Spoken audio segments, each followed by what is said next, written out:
presentarles al doctor Carlos Mejía, quien es graduado de la Facultad de Medicina de la UNAM, tiene un posgrado en Medicina Interna del Centro Médico Nacional Siglo XXI, ese Instituto, me imagino, de Seguros Sociales.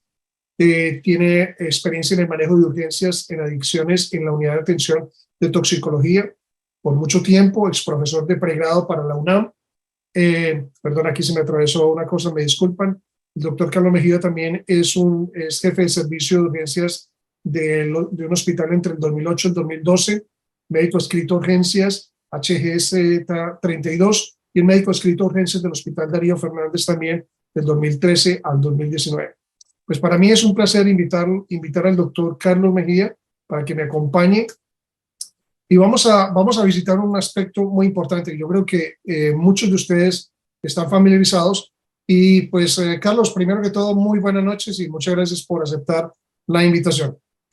Hola Rubén, ¿cómo estás? Buenas noches a todos. Feliz aquí por primera vez de estar en este equipo contigo y vamos a dar todo lo que podamos para colaborar con este equipo interesante, amigo. Excelente, excelente, Carlos. Pues mira, una pregunta que nosotros planteamos, o sea, vamos a tratar de cubrir este tema y muchas veces hemos hablado de cáncer, doctor Mejía, pero la realidad es que nunca es tarde, nunca es demasiada información acerca de cáncer, en particular ahora con la relación que tiene que ver con la parte del coronavirus. Entonces vamos a compartir un poquitico la información que tiene el doctor Mejía para nosotros y vamos a iniciar precisamente con estos asesinos silenciosos, ¿no? Te doy la palabra, doctor Carlos. Sí, gracias, amigo. Pues efectivamente, creo que durante muchos años, personalmente, yo quiero hablar de mí como médico, yo me olvidé por completo del estrés oxidativo. No lo tomaba en cuenta, nunca me había puesto a enfocar mi tratamiento de los pacientes con base en el estrés oxidativo. Prácticamente y me dediqué al tratamiento convencional de la enfermedad y me di cuenta, ahora que estoy aquí ya 4 años y medio en Inmunotech, que me faltaba ese puntal, me faltaba esa cuña importante para poder darle a los pacientes lo necesario, el énfasis para que ellos pudieran tener una mejor respuesta terapéutica. Me gustó mucho lo que dijiste, Rubén. De lo que estamos hablando no es de un tratamiento, no estamos hablando de un medicamento, estamos hablando de algo más extraordinario. Yo le llamo medicina molecular, porque hablar de estrés oxidativo es hablar de nanomoléculas que causan distrés o alteraciones a nivel de la función enzimática. Prácticamente las enzimas son estructuras microscópicas que son responsables de miles y miles de funciones celulares. Cuando a mí me dicen, oye, el glutatión tiene esas 4 funciones, le dije, yo les contesto que ese es como la forma sencilla de explicar las funciones de glutatión, pero si nos vamos a cómo se afectan las funciones enzimáticas por estrés oxidativo, vamos a darnos cuenta que puede ser más de 300 funciones en las cuales se intercambian sustancias sólidas y líquidos desde el espacio intracelular al espacio extracelular y al espacio intravascular. Y eso es lo que causa las respuestas tan extraordinarias cuando combinamos Inmunocal con los tratamientos convencionales. Carlos, perdona, sí, amigo. te iba a hacer la pregunta, digamos, muy puntual porque yo creo que ya tenemos la experiencia en la parte de trabajar con la empresa, de que nos consultan mucho precisamente por cáncer, porque muchas personas están pensando, Carlos, el día de hoy, que sí, bueno, claro, sí, yo entiendo la parte de estrés oxidativo, pero cuando estoy consultando por cáncer, no, doctor, pues que no me diga que es tan sencillo como el estrés oxidativo, es cuál es la relación específica entre lo que es el estrés oxidativo y cáncer, o sea, como expandir un poquitico más de lo que habíamos hablado en la parte inicial del programa. Sí, claro. Primero que nada hay que entender que los fenómenos de oxidación son procesos naturales. Se dan como consecuencia de la actividad biológica diaria de nuestro cuerpo. Es más, el solo desplazarnos, el solo movernos genera oxidación celular, la alimentación genera oxidación celular, el pensamiento, toda la actividad biológica se relaciona con oxidación celular. Pero ¿qué ocurre? Que el organismo empieza a hacer mecanismos de adaptación, y una vez que el organismo detecta que estamos produciendo derivados del oxígeno que dañan a las células, vienen mecanismos de adaptación, y eso pongan mucha atención, amigos. La oxidación está presente, pero también tenemos mecanismos naturales antioxidantes. Y ese es el tema más relevante. Sí existe el estrés oxidativo, por supuesto, pero tenemos afortunadamente dentro de nuestras células la fórmula para contrarrestarla. ¿Qué es lo que ocurre? Si me puede pasar la siguiente, Rubén, por favor. ¿Qué es lo que ocurre cuando nosotros nos enfrentamos a una cantidad exagerada de oxidación celular?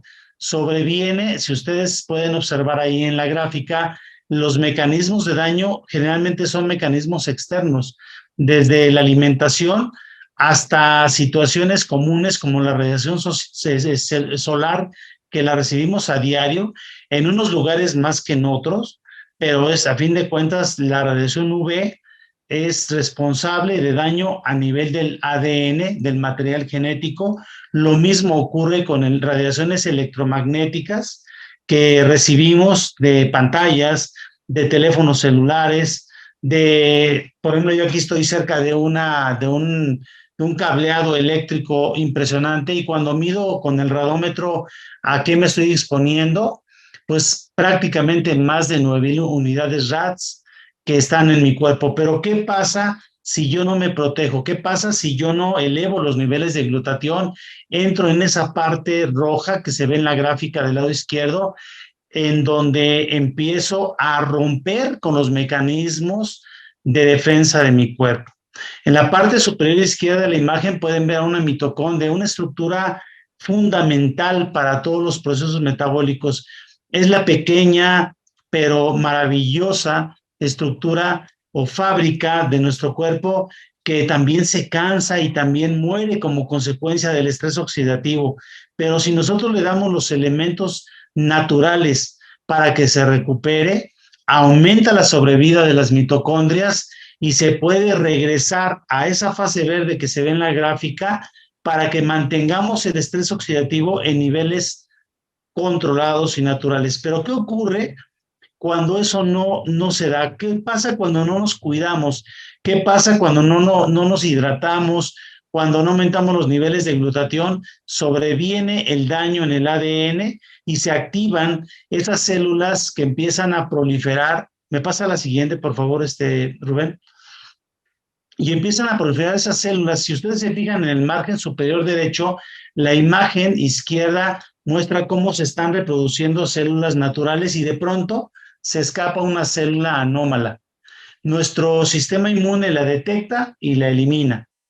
Pero cuando empieza a haber mayor proliferación de células malignas y nuestro estrés oxidativo está elevado y los sistemas de antioxidantes están saturados, las células se escapan al sistema inmune, y es cuando una célula lleva a millones de células tumorales y ya tenemos un tumorcito de menos de medio milímetro que no causa dolor. Por eso le puse el otro asesino silencioso. No causa dolor, no se manifiesta físicamente como la tumoración que nos lleva a ir al médico. No pasa eso. Simplemente están apareciendo esas células que van creciendo paulatinamente.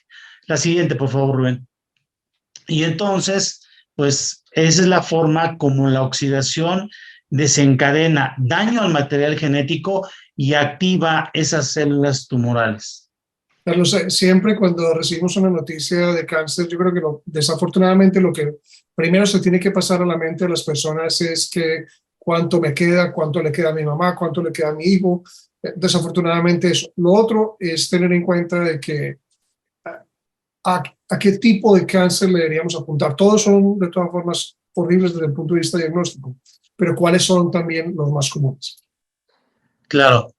Bueno, definitivamente, si regresamos a los mecanismos de daño del ADN, definitivamente los cánceres más letales y más comunes son los que se relacionan con la exposición a las radiaciones, pero sobre todo a tabaco. Y ahí vamos a encontrar al cáncer pulmonar, vamos a encontrar el cáncer gástrico, al cáncer de colon y otros tumores que tienen que ver con genética y con hormonas, como es el cáncer de mama, como los melanomas, las enfermedades neoplásicas de la sangre, etcétera.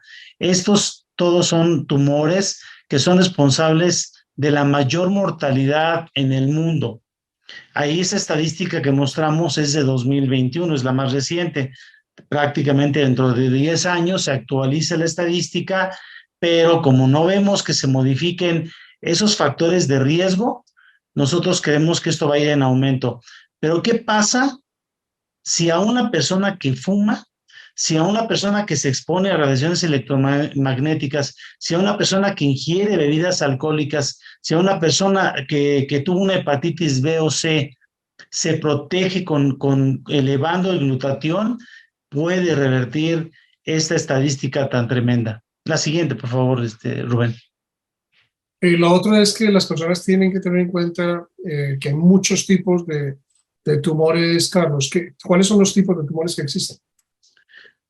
Sí, bueno, aquí quisiera hablar prácticamente de los tumores. Hay muchas variedades de tumores malignos. Aquí quise mostrar los que representan mayor reto tanto para el paciente como la comunidad médica, que son los adenocarcinomas, que además de ser muy letales son los más frecuentes, los sarcomas, que son altamente letales, que prácticamente son responsables de una mortalidad impresionante, y las neoplasias hematológicas, como la leucemia, que afecta tanto a niños como a adultos, los linfomas en sus diferentes variedades, principalmente el linfoma no Hodgkin, el mieloma, que es otra tumoración menos frecuente, pero también es muy agresivo, porque además rápidamente se va a riñón, se va a hueso y se va al sistema nervioso central. Entonces son tumores que son muy, muy letales. Los tumores especiales como las neoplasias de cerebro, que también tienen alta malignidad y alta recidivancia. ¿Qué es la recidivancia? Que ya fueron tratados, que aparentemente estaban controlados, pero que regresan. Lo mismo pasa con las leucemias.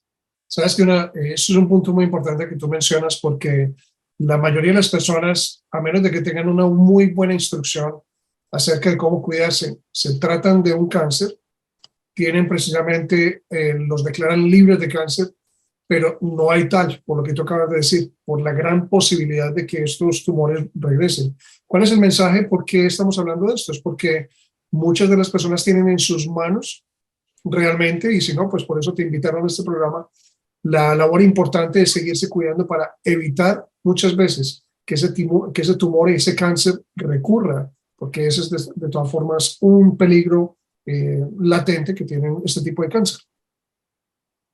Sí, aquí quise traer algunas imágenes, Rubén, acerca de una neoplasia cerebral vista a nivel del macroscópico, prácticamente en el momento de la cirugía, y cómo se veía en la tomografía, porque es impresionante cómo el tumor está desplazando estructuras importantes, y que ese tumor, al estar en una bóveda rígida, definitivamente va a terminar por colapsar el sistema cardiovascular y respiratorio de la persona.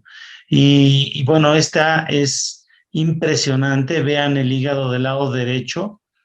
Esas tumoraciones que se ven ahí gigantescas se pueden evidenciar en un simple estudio de tomografía, y a veces no tenemos la cultura de estarnos observando ya si tenemos antecedente de cáncer. ¿Y por qué lo decimos? Porque no venimos a hablar solamente de cáncer como el enfoque de cómo ayudar a tratarlo, sino a prevenirlo. Creo que ahí coincidimos muchos, la mayoría de los médicos, que el nivel de primario de atención a nivel de la prevención es lo más importante. Y sin embargo, hasta nosotros mismos como médicos nos centramos más en el conocimiento de la quimio, de la radioterapia, pero ahorita venimos a hablarles principalmente de cómo evitar que lleguemos o nuestros familiares lleguen a este nivel de daño. A mí esto me impresiona, la magnitud del daño que tiene la señora con esas zonas negras de necrosis extensa, la úlcera que se infecta fácilmente, que duele espantosamente. Y si ustedes pudieran ver a nivel microscópico y bioquímico qué está pasando en esa tumoración, pues definitivamente una intensa oxidación celular. Las especies que se forman ahí de oxígeno están dañando no solamente el entorno, sino también están migrando a otros lados y están afectando todos los sistemas de la persona. Por eso es que el paciente con cáncer está cansado, tiene una pigmentación grisácea de la piel porque no producen energía, porque no utilizan bien el oxígeno, porque los sistemas enzimáticos están fracasando. Ahora, Carlos, tú hablas de un aspecto importante, y en particular para nosotros como médicos, aunque no seamos oncólogos, conocemos exactamente lo que ya la mayoría de las personas conocen con respecto al tratamiento. Y algo que debemos tener en cuenta es efectos secundarios de terapias que están diseñadas, obviamente, para controlar o contrarrestar efectos que tiene el cáncer. Pero en general, ¿qué resumen le podemos hacer en este momento a los 141,000 personas que están conectadas acerca de cómo se trata el cáncer? Bueno, definitivamente aquí hay dos puntos importantes desde el punto de vista temporal en el tratamiento. Con el advenimiento de este conocimiento de los antioxidantes, se genera una nueva etapa en el tratamiento, porque antes de esto, nosotros enfocamos totalmente el esfuerzo a quimioterapia y a radioterapia. Y esto hacía que no nos diéramos cuenta que le estábamos disparando una mosca a la mosca con un cañón, con un misil. Efectivamente, sí matábamos a la mosca, pero tenemos un daño colateral impresionante. ¿Qué es lo que ocurre cuando un paciente está siendo tratado sin antioxidantes?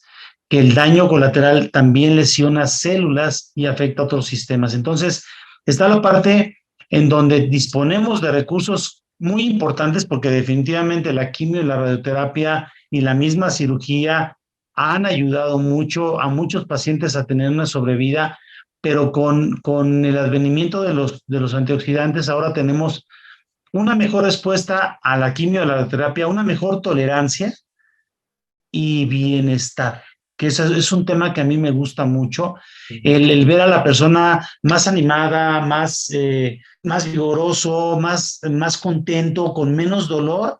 Eso a la familia y al paciente le genera un regocijo, y eso se logra cuando tú manejas, cuando tú le das a tu familiar, cuando tú le das a tu paciente un antioxidante. Mira, voy a resaltar algo importantísimo, que yo sé que los colegas que están acá, a menos de que estén invitados por primera vez, este es el segundo punto. Aún en 2022 muchos médicos no conocen dicha información, y lo otro, valga la pena, lo digo en una forma muy respetuosa, ni siquiera se quieren tomar el tiempo de investigar acerca de esta información. Independiente, Carlos, de que haya más de 172,000 artículos, un médico sabe lo que implica publicar un artículo, más de 172,000. Pero irresponsablemente muchas veces se les dice, no tome eso, como si no hubiese investigado. Pues yo creo que el reto para la mayoría de ustedes que no son médicos y que puedan presentar esta información médica es decirle, yo lo único que le voy a decir es, le voy a decir lo que estoy tomando. Eso sí, antes de que usted me diga alguna cosa, por favor, mírelo en el pr.net, en todas fuentes de información. Pero esto sí es una realidad que la mayoría de los colegas nos dicen, como dice el doctor Eduardo Shortkoff, posiblemente conoce esta expresión, Carlos, de las ovejas negras de la medicina, que somos nosotros los que estamos haciendo este tipo de programa, ¿no? Qué buen punto, Rubén. Ya ahorita yo estoy dedicado prácticamente a Inmunotech, pero todavía en el 2020, cuando estaba yo en la atención en medicina interna, yo siempre he dicho a mis pacientes, por favor, revisa esta página, revisa acerca de glutatión, y eso es muy bueno, porque un paciente informado es un paciente que no lo engañan. Ni lo engaño yo al darle un producto nuevo, ni lo engaña aquel que le dice, oye, suspende eso. Se me hace irresponsable yo dar un tratamiento, dar una recomendación de un nutriente celular si no tiene respaldo científico. Se me hace por demás irresponsable. Pero también está la irresponsabilidad de quienes le decimos a la persona, no, eso no te lo tomes, eso no. Oiga, pero es que me dijeron que es un producto que está investigado. No, no, no, suspéndelo.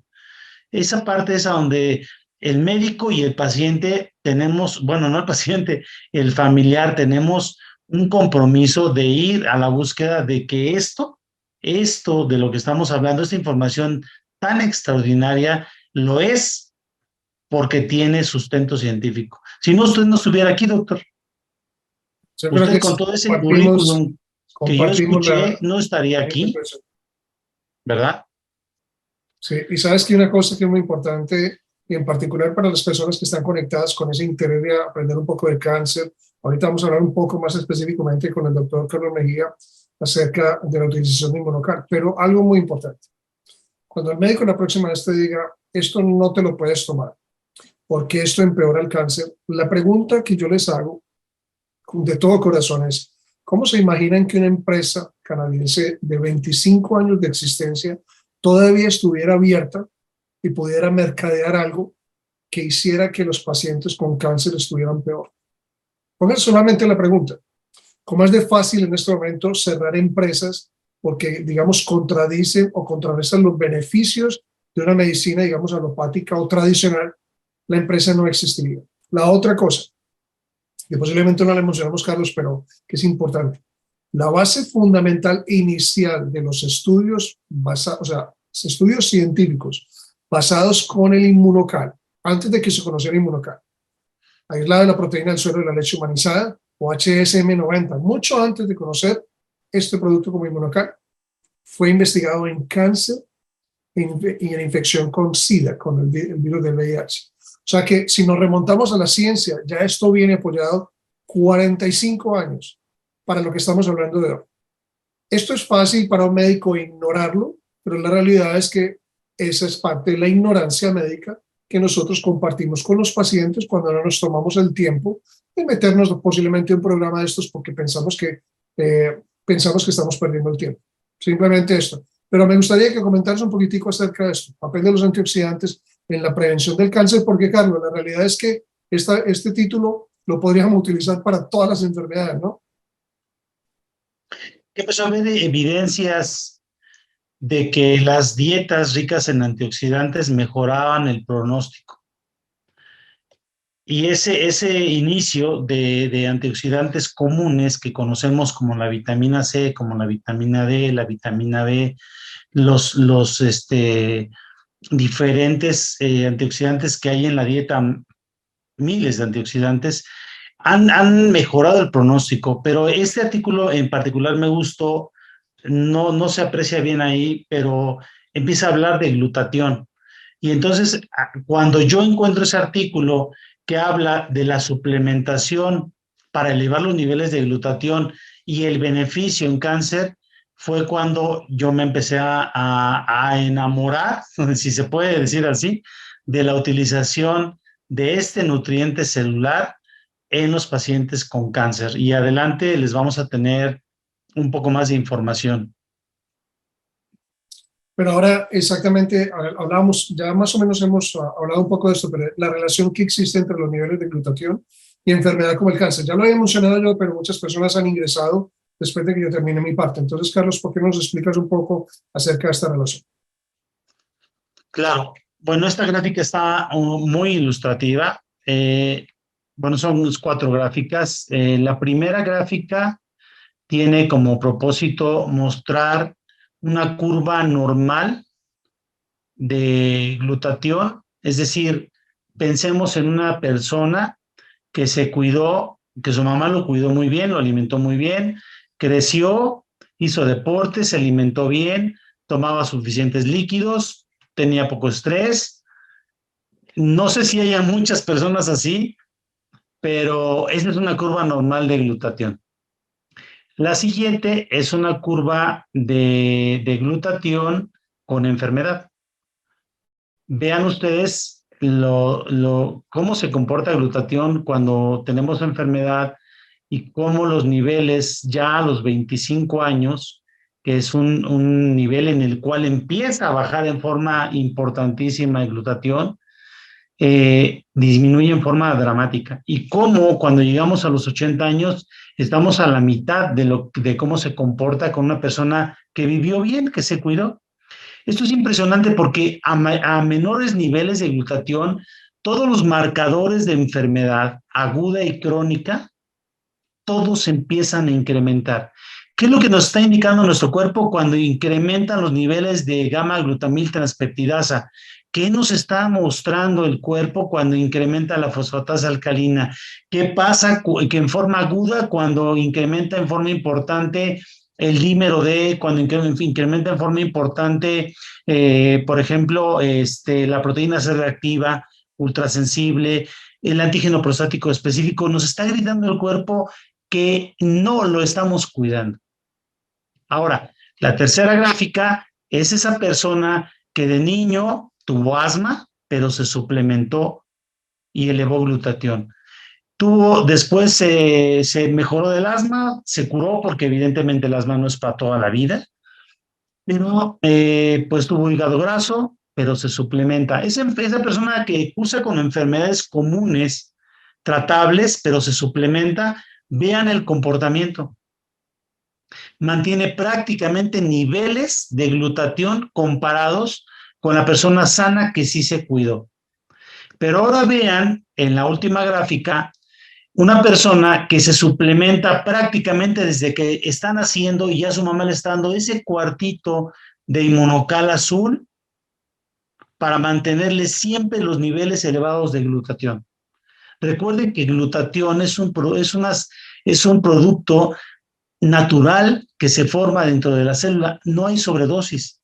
Si ustedes le dan a su pequeñín glutatión inmunocal, elevan el glutatión y ven el comportamiento de esa gráfica. Vean cómo los niveles se mantienen por arriba de un comportamiento natural, incluso a los 80 años de edad, incluso supera en forma importante los niveles de glutatión. ¿Cómo creen ustedes que va a estar esa persona de más de 80 años con niveles elevados de glutatión? Y niveles elevados de glutatión significa menos proclividad a cáncer, mejor respuesta para el tratamiento de diabetes, menor resistencia a la insulina, significa mayor producción de energía, más vigor, mejor funcionamiento neuronal, mejores neurotransmisores, significa muchas cosas. Pero si lo vemos al lado contrario, los niveles bajos significan cáncer y otras enfermedades. Importantísimo, Carlos, porque yo he mencionado que en los estudios en personas centenarias, o sea que estaría de pronto en una barra adicional, que se cuidan y que se suplementan, tienen niveles de glutatión comparables con personas de 50 años. O sea que es fundamental en este momento para todos, porque todos pueden llegar perfectamente a esa edad, es empezarnos a cuidar para poder mantener estos niveles, incluso cuando están suplementados, como pueden mirar aquí a los 80 años, muy por encima incluso de las personas sanas que no se suplementan. Ahora, hablemos un poquitico para terminar este segmento, hablemos un poco del inmunocal y cáncer, doctor Mejía. Sí, claro. Bueno, para mí eso fue un cambio total, Rubén. El conocer inmunocal, mi primera paciente con cáncer, a la cual le suplementé con inmunocal, fue una paciente desahuciada. En México, la población de Oaxaca es una población muy pobre.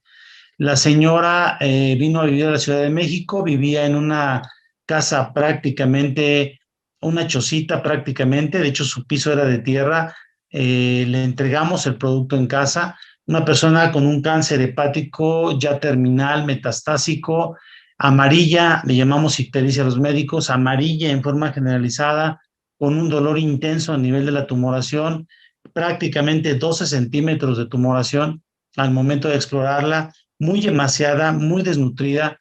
Y pues ella me fue a ver y le dije, señora, si el Hospital General y el Hospital de Oncología le dijeron que ya no hay nada que hacer, eh, puedo ayudarle con la cuestión del dolor, pero dispongo de este recurso que he estado utilizando en pacientes.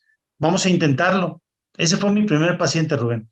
La manejé con 6 sobres de Inmunocal y al mes y medio, cuando vine a verla, vino a verme, perdón, me impresionó la ictericia, la pigmentación amarilla había disminuido, el dolor, su carita era diferente, tú ves de inmediato el bienestar de la gente, el dolor había disminuido, la masa tumoral también, y ahí quiero hacer un énfasis. Si ustedes ven en el tabloide número 3 dice ferroptosis y autofagia.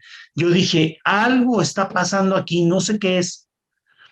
Y entonces yo le seguí su tratamiento de 6 sobres durante 3 meses más, pero yo me fui a ver qué estaba pasando, por qué disminuyó el tamaño del tumor, y me encuentro con artículos que hablan de ferroptosis y de autofagocitosis inducida por niveles elevados de glutatión. ¡Wow! Muerte celular de células tumorales porque se devoran el hierro extracelular. Esa es la ferroptosis. Fenómeno número 2, autofagocitosis. Yo le digo a mis pacientes, hagan de cuenta que se están peleando las comadres, se sacan sus trapitos al sol, se pelean, y eso pasa con las células tumorales, se empiezan a devorar entre ellas. Y eso explicó por qué le disminuyó la masa tumoral a esta persona. Entonces, yo le digo a las personas, no es un tratamiento, no te estoy dando un medicamento, te estoy haciendo énfasis en lo que tú necesitabas, que era elevar el glutatión celular. Estamos dándole los recursos a tu cuerpo para que tu cuerpo responda y fortalezca el sistema inmunológico. De esta diapositiva, Rubén, es lo más importante, porque ya hablamos de oxidación celular, pero Exacto. quería hacer énfasis en ese aspecto. Y algo muy importante que quiero resaltar con respecto a este punto 4, Carlos, yo ya te lo había mencionado. Yo creo que para los que ya llevamos recomendando el Inmunocal, en este caso habíamos hablado, Carlos y yo, llevamos más o menos el mismo tiempo, es que yo creo que el consenso de las personas que están en quimioterapia pueden decir es uno con Inmunocal y es otro sin Inmunocal. Que la respuesta, la tolerancia a la quimio, la radio, en general, todos esos tratamientos que son tan desastrosos desde el punto de vista, digamos, de salud, pero que es el mejor recurso para cáncer, la diferencia la puede hacer estar tomando el Inmunocal. Así es, sí, así es. La siguiente, amigos, si quieres. Esto es para simplemente eso, repasar que tenemos pues, los pilares fundamentales del regular y el platino, y también eso, para ver si quieres complementar esta parte de que no es solamente dirigido al tópico de hoy. Sí, ya el doctor Ricardo y tú ya lo mencionaron en forma anticipada en relación a que Inmunocal como nutriente celular se puede combinar perfectamente bien con cualquier tratamiento alópata, antibióticos, antiinflamatorios, antidiabéticos de diferente tipo. Se puede combinar con quimioterapia, con radioterapia, con tratamiento homeópata, tratamientos naturistas, prácticamente con toda la terapéutica que tenga el paciente en ese momento, excepto venenos, porque has de saber, Rubén, que en algunos países como México les damos, creo que se maneja por ahí a nivel eh, popular, se manejan veneno de abeja, veneno de escorpión azul, esas sustancias que entran como toxinas al cuerpo y que en realidad cuando entra Inmunocal pues hace un choque porque Inmunocal está fortaleciendo el sistema inmune, nuestro sistema inmune identifica un veneno y pues lo va a contrarrestar. Entonces, yo creo que aquí es totalmente combinable con terapéuticas convencionales de cualquier tipo. Exacto. Y bueno, qué decir del maestro Jimmy Goodman, mi maestro. Eh, Tuve el gusto de conocerlo, es una persona extraordinaria, pero pues es la persona que más sabe de glutatión y él publicó este libro que es totalmente accesible para médicos y para personas que no están en el área médica para que nos podamos adentrar en el conocimiento de glutatión y de los beneficios en cáncer, en diabetes y en muchísimas enfermedades.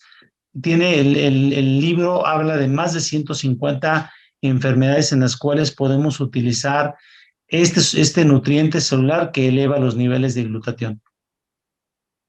Carlos, yo quiero aprovechar la oportunidad para agradecer tu libro, que siempre sigue siendo muy importante. Es uno de esos temas que consideramos, dependiendo del país, como digan, muy espinosos, muy críticos, delicados para comentar, pero que yo creo que en la medida en que aumenta la evidencia de lo que conocemos. Me gusta mucho, digamos, cuando mostraste el artículo, si algunos se detallaron, era un artículo que era publicado por una revista científica de nutrición.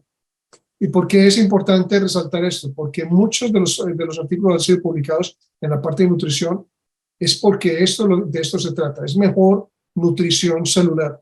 Lo que hablaba el doctor Mejía acerca de ya hablar de nanopartículas o digamos algo muy específico, es porque realmente esto es nutrición celular de la mejor categoría y con el mejor respaldo científico. Carlos, de corazón te quiero agradecer por la participación en el programa.